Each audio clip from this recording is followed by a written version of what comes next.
Brodes Media. What's up, everybody? Welcome on into Sports Talk with Brodes. Did I expect to be sitting here discussing 2 wins in Kansas City? Absolutely not. Especially not after Friday, when Taijuan Walker sucked the life out of this team again. But to their credit, 22 runs combined between Saturday and Sunday. And JT, his presence felt bigger than we've ever seen all season. 7 runs batted in one night. Ew. 2 home runs. And his backup, Stubby, almost hit a cycle.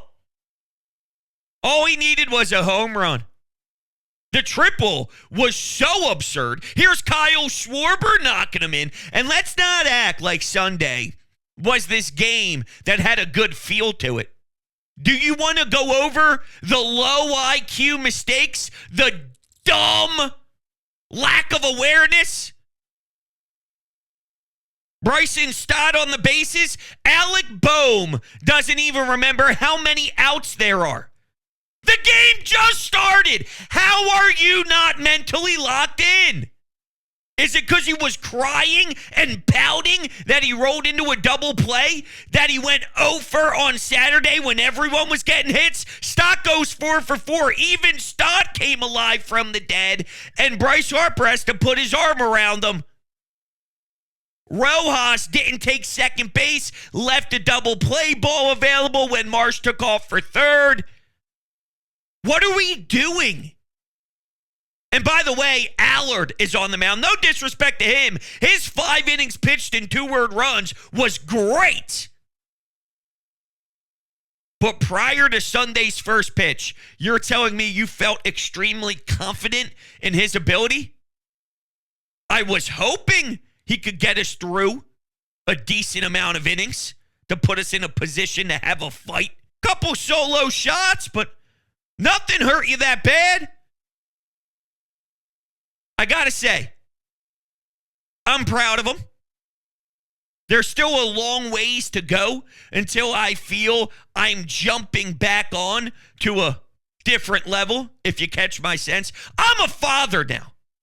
I can't be idiotic. My daughter's gonna think I'm an idiot if I relay any sort of message similar to what I did after Miami and the Washington Nationals. I gotta protect my image, people. I can't be looking like a fool. Good thing is, I haven't yet since I started this thing. You know what I mean? Bohm finally got going. Had a pair of hits. 3 runs batted in the series clincher. I definitely don't want to pick on negatives outside of Taijuan Walker, who shouldn't be starting ever again in a Phillies uniform. If you haven't checked it out, I posted my instant reaction postgame on my WIP show over the weekend. When Taijuan Walker finished up his day, I let him have it, okay? And a lot of callers did too. You should absolutely check that out in your subscription box. By the way, speaking of subscription boxes, if you hit the subscribe button and thumbs up button, if you're new to the channel, well, that would mean the absolute world to me. Thank you so much. You don't only have to be new to hit the thumbs up. Anybody can hit the thumbs up. But the subscribe button, for all you new listeners, you guys are the greatest in the world. Thank you so much. The Taijuan Walker thing is reasonably picked apart. But if I'm going to look at everything I saw, I really despised Bohm's body language this series. I thought we were done with that. I thought Bohm has grown and developed past that. That raised my eyebrows. Maybe younger, rawer, less, what's the way to describe this? Less experienced version of Alec Bohm maybe would have to find ways to control his emotions more. I thought we were done with that side of him. After the I hate this fucking place thing, that was sort of the grow up moment in front of our eyes. We can't be going back to pouting. He truly does look like the young kids that play the game where the parents have to come out to the mound and make you feel better because little Johnny gave up 4 earned runs in a third of an inning. You're going to go over. You're going to get mad. You're going to be sad. You're going to have all this stuff happening. You wear it on your sleeve a little too aggressively. And you have to dial it back a bit. Maybe getting a few runs batted in made him feel a little better. And then he comes back to Philly with a totally different perspective and not the same level of rage. He's not the only one, by the way, to definitely be super vocal out there. I was listening to Scott Fransky a bit because I caught the first 4 innings. I stopped by my uncle's place because it was my grandmom's birthday. Then I had a 50-minute drive to a second party, and I was listening to a lot of the game. So I did about 50-50. And when Scott was essentially discussing Bryce Harper's at bat. Sorry, I lost my train of thought there for half a second. But Bryce Harper had an at bat, and you could hear him loud and clear screaming the F-bomb because he fouled off a pitch that he normally does some serious damage with, and then he eventually struck out. And after he did it in the box, he was also doing it in the dugout super intensely too. And it's not that I'm worried about guys showing that they care and showing that they have fire to them, but there's also a side of me that wonders if that's signs of cracking. Why is Bohm acting like a child again? Why is Bryce, F-bombing to this level of oomph lately? I feel there's F-bombs left and right. Tom McCarthy on the NBC Sports Phillies broadcast. They laugh about it. Him and Croc. It happens a ton, and they haven't been playing up to their standard lately. It's been the complete opposite a lot of the time, a ton of times. So he's irritated. The team is angry. The team is holding the bat tightly. They're letting it show because they're losing their touch a little bit. That's how I read it. You could say, Brodes, you are trying way too hard to get a solution, or there might even still be a group of fans that feel this team's still all right. And this was more of a hiccup and a little bump across the road. More so than it is there was a serious problem. So stop reading so deep into it. Shut up and watch them play at home. Great for you to have that type of mindset. I don't feel that way. And these 2 games won't sway me. It was definitely solid, though. I am proud of them, and it was an impressive series win. I didn't see it coming. It was Taijuan Walker. Think about the pitching matchup. That's why it sucks so much you lose to the Atlanta Braves. You didn't see Chris Sale. You had Zach Wheeler going, Aaron Nola, and Christopher Sanchez, and you still did a piss-poor job getting the result we were looking for. It's unbelievable. But in Kansas City, it's Taijuan Walker who blows. He should never get another start again. Oh, my God. Never again does he deserve a start. Anyone but him. Ranger Suarez coming off of an injury, which was a huge question mark. And yes, Ranger actually felt Ranger-ish again. In his 5 innings pitched. That was the most important takeaway of the entire series. Was I feel good about Rangers' next start. He's still got a lot to prove. And coming back from a layoff that long, you got to work through the first start. Because now your body is reacting to that level of throwing again. What do you do the following time you grab the ball? Your body has to react properly. You have to go through those motions again and go through your regimen. Okay. I was worried that we'd get the dead arm looking Ranger. Lastly, you had to go back to Allard. So what are the odds that that staff and that 3-man unit goes into a really rough KC squad Because that's what you're running into. And delivers. Him and Ranger get you the dubs. It's nice when you have that level of run support, too. And what we need to have happen is Brandon Marsh actually turn it around and be hitting the baseball. Bryson Stott gathering up all those hits. If that's what they do, this isn't rocket science. Some of your bottom of the order guys started to become the standard again. And the rest of the team's identity changes. And that's not to say there's not still pressure on Kyle to not go 0 for 5 or 0 for 4 with 4 strikeouts like we've seen previously, like we saw not too long ago. Or he can start to become Kyle Schwarber's standard too. And that'll help out. So I don't want to make it seem the bottom of the order is what is this team's personality, because no. But there is a flow. There is a rhythm. There is truth to everything having the domino effect. There is inspiration that happens when Marsh and Stott have belief from the team. Not the fake belief that you have to have when you're a pro athlete talking to the fans and the media because you don't want to throw someone under the bus. I mean, really believe it. When there's a few men on, it's the 8th inning, you're down a run. Brandon Marsh at the plate, looking to the guy next to you on both sides, to left and right, repeating the same exact thing. He's getting a hit here. Not, 500, he strikes out. Why not? Why not make a quick couple bucks while throwing in a fat dip? Because it's inevitable. He's failing. Will that be the difference in this team the rest of the way if they could get the opposite? Professional at-bats, putting balls in the gap, getting extra bases.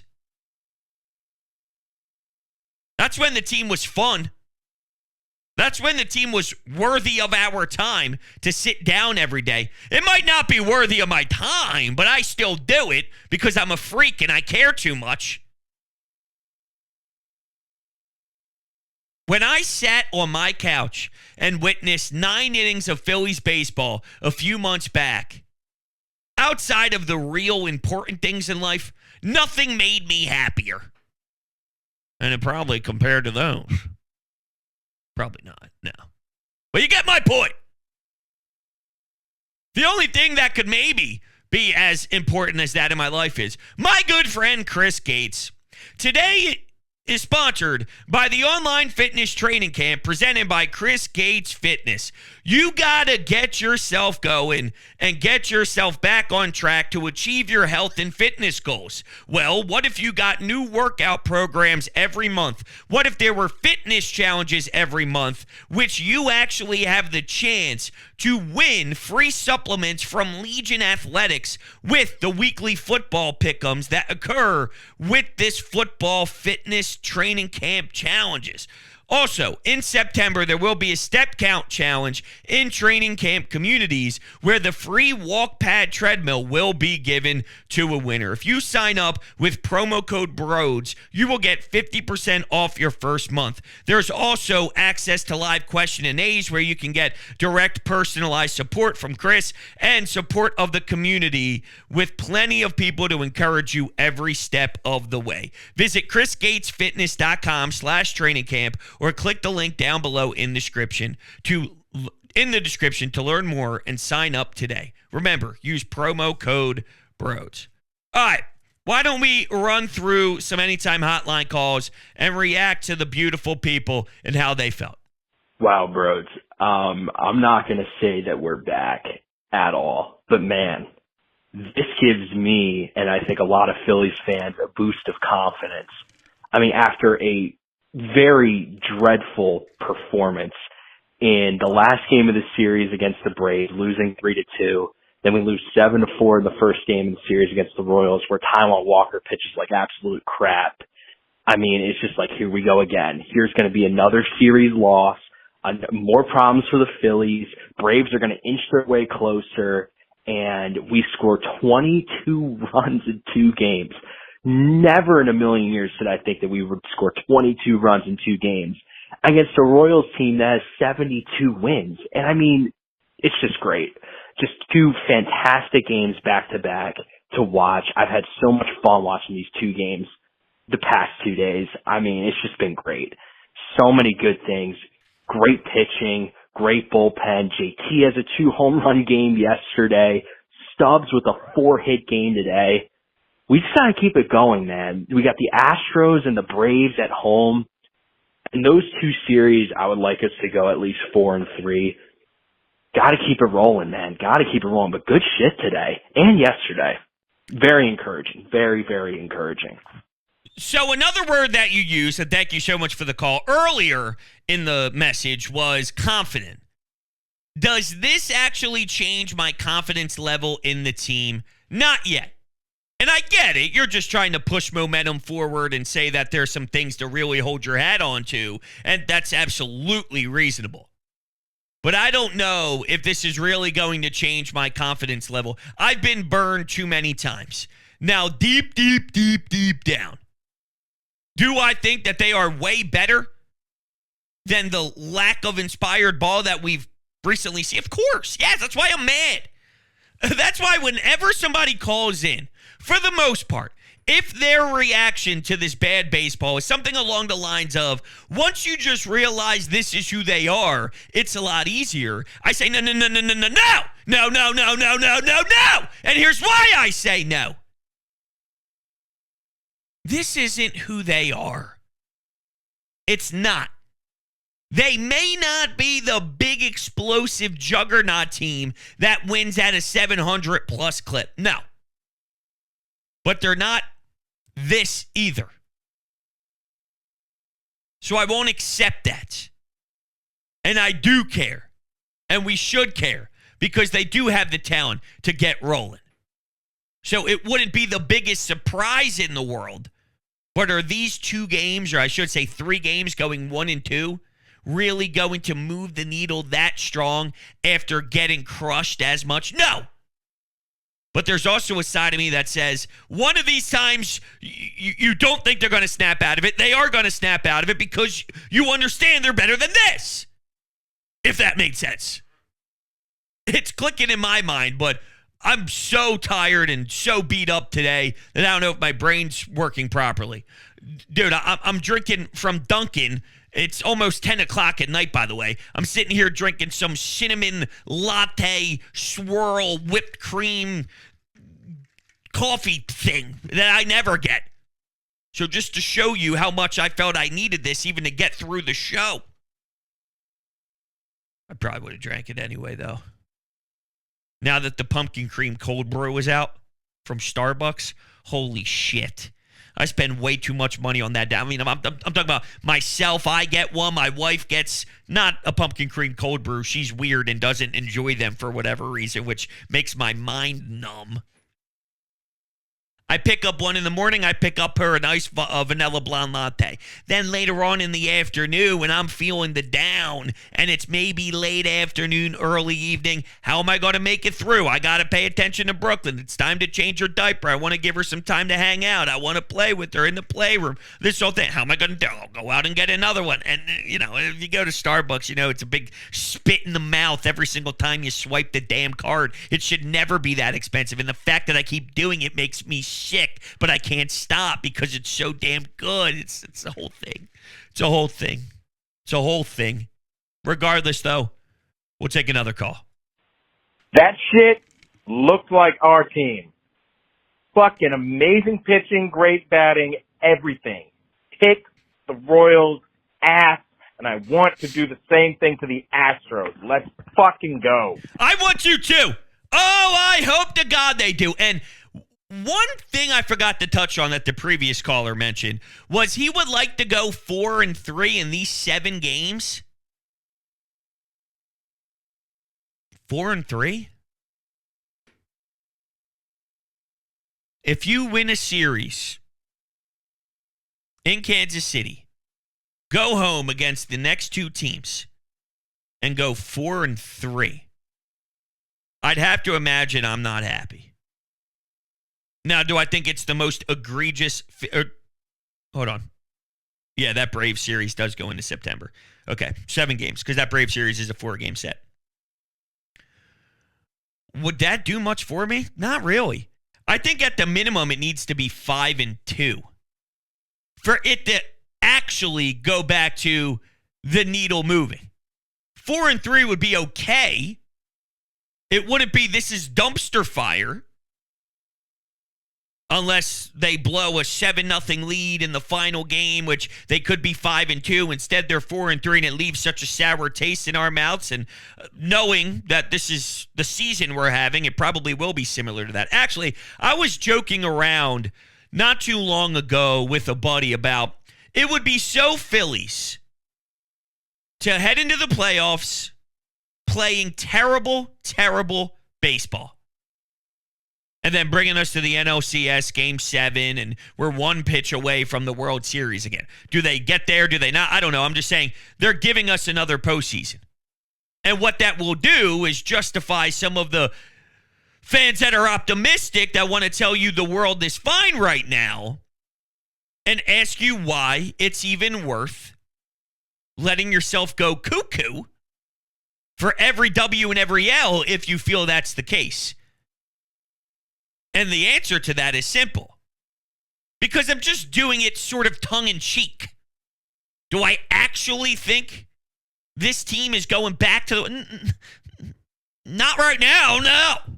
No, not right now, no. But I'm just saying, because I could see I get all worked up and I get all crazy. And then they just end up winning baseball games nonstop. And Zach Wheeler throws gems and Bryce Harper hits the second swing of his life. And Kyle Schwarber hits 3 jacks in one day, all solo shots. They win 3-1 on a night where Aaron Nola pitches a 9-inning effort, allowing 1 solo shot of his own because, of course, there's going to be 1 solo shot of his own, or at least there's going to be 1 home run hit off of him in every start the rest of his life ever, the history of Aaron Nola starts ever.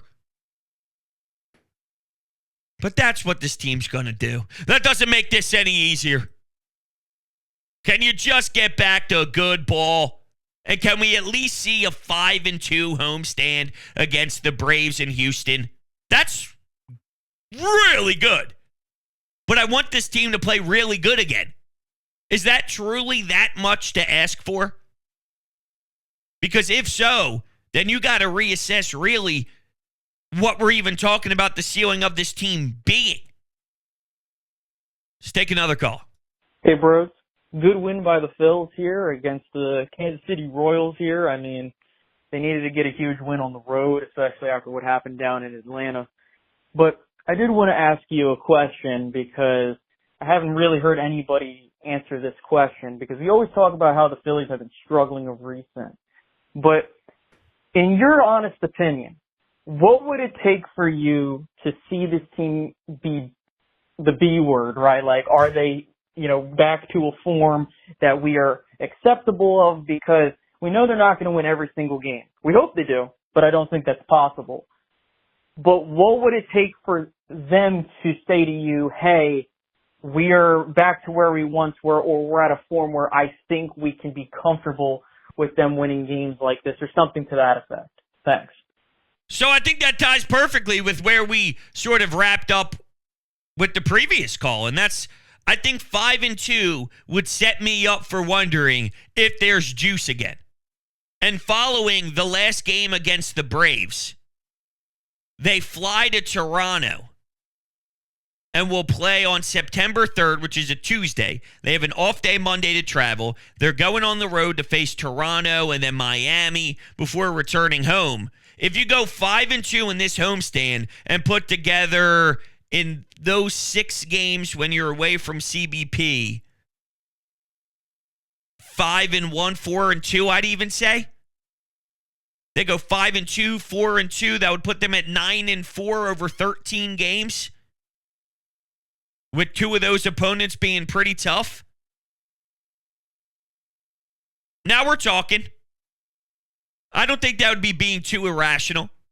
I don't think I would just be jumping on too prematurely. That would start to sense, or to start, putting some sense back into me a little bit, I think, with this team. That would make sense. I'll give you that type of circle, and you can do what you will with it. But if it falls within that range, then most likely I'd be okay. But I don't know, because I've seen this team do certain things that would get results that I would technically live with prior to a series beginning, but then I see how it actually plays out. So watch, they're going to go 9-4, but they should have went 11 and whatever. They're 12 wins. Should have had 12 wins, but they didn't. And then that will no longer satisfy me. I don't know. I don't know. But then they're going to win the NLDS, win the NLCS, and go to the World Series. Because that's what they are. They're the most frustrating, irresponsible, great baseball team. They're so infuriating, but they're still great. So whenever they do this thing, if they ever do seal the deal, it's not going to be a ride where it was fun. They're going to make your eyes bleed probably 6 to 7 times before that championship trophy is won.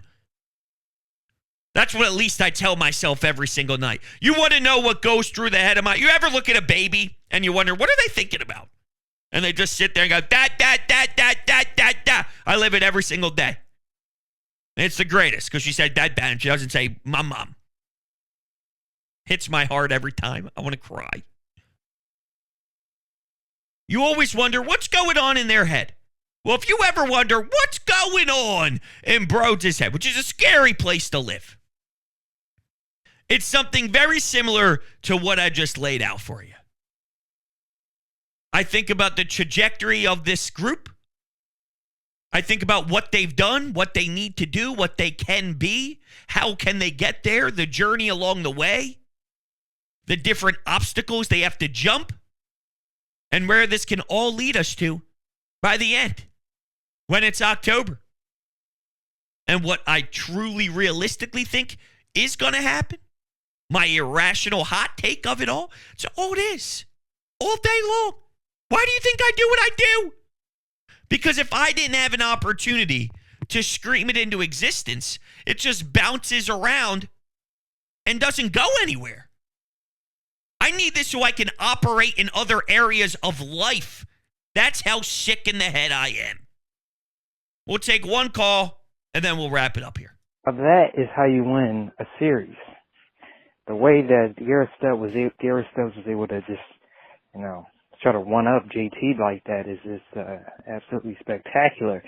He's able to pick up, an off night from Turner and Harper and just go in like that. And I like to see what I saw from Albert in terms of, giving us 5 innings, getting the win, only giving up 2 runs.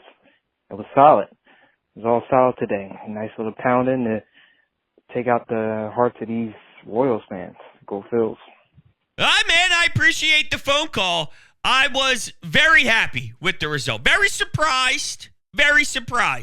Sunday started off so scared.